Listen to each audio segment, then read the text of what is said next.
اللہ اللہ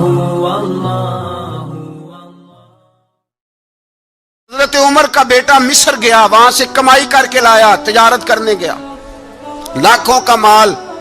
کون سا باپ ہے دنیا میں جس کا بیٹا باہر سے پیسے لے کے آئے تو ابا تفصیل پوچھے کہ بیٹا کہاں سے کمائے، کہاں سے لایا، کتنے ملے، کیوں آئے؟ کون سا باپ تفصیل پوچھتا ہے؟ ابا تو کہتا ہے لا صحیح، اور تعریفیں کرتا ہے میرا بیٹا بڑی کمائی کرتا ہے۔ کبھی پوچھا ہے اس سے کہ ڈیوٹی صحیح دیتا ہے کہ نہیں؟ کبھی پوچھا ہے کہ تو ایمانداری کی روزی لاتا ہے کہ حرام کی کماتا ہے؟ یہ باپ کی ذمہ داری ہے، یہ اماں کی ذمہ داری ہے۔ پھر کہتا ہے بیماری کیسے آ گئی، پریشانی کیسے آ گئی؟ تو نے کبھی سوال کیا اپنی اولاد سے؟ حضرت عمر فاروق رضی اللہ تعالیٰ عنہ کا بیٹا مصر سے پیسے کما کے لایا تو جناب عمر نے بلایا، فرمایا بیٹے اتنی تو تیرے پاس راس ہی نہیں تھی، تھوڑے سے تو پیسے لے کے گیا تھا، اتنی کمائی کیسے ہو گئی؟ اتنے تو پیسے نہیں تھے صاحب، کہاں سے کمائی لائے؟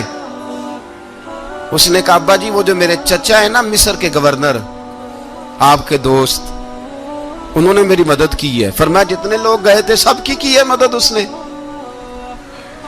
کہا نہیں صرف میری کی۔ فرمایا تیری کیوں کی؟ تیری کیوں کی؟ کہا حضور آپ کے دوست ہیں۔ فرمایا چپ کر،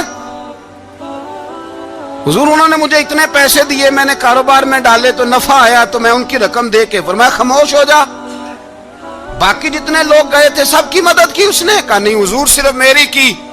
فرمایا اس نے تیری مدد نہیں کی، اس نے خلیفہ کے بیٹے کی مدد کی، اس لیے کہ وہ خلیفہ کو اپنے حق میں نرم کر سکے۔ فرمایا آدھا مال تیرا ہے، آدھا مال غنیمت کا ہے، مال خزانہ کا ہے، مسلمانوں کا ہے، اس لیے کہ تو جو وہاں سے مال کما کے لایا ہے وہ اپنے باپ کے خلیفہ ہونے کی وجہ سے کما کے لایا ہے، لہذا رکھ ادھر۔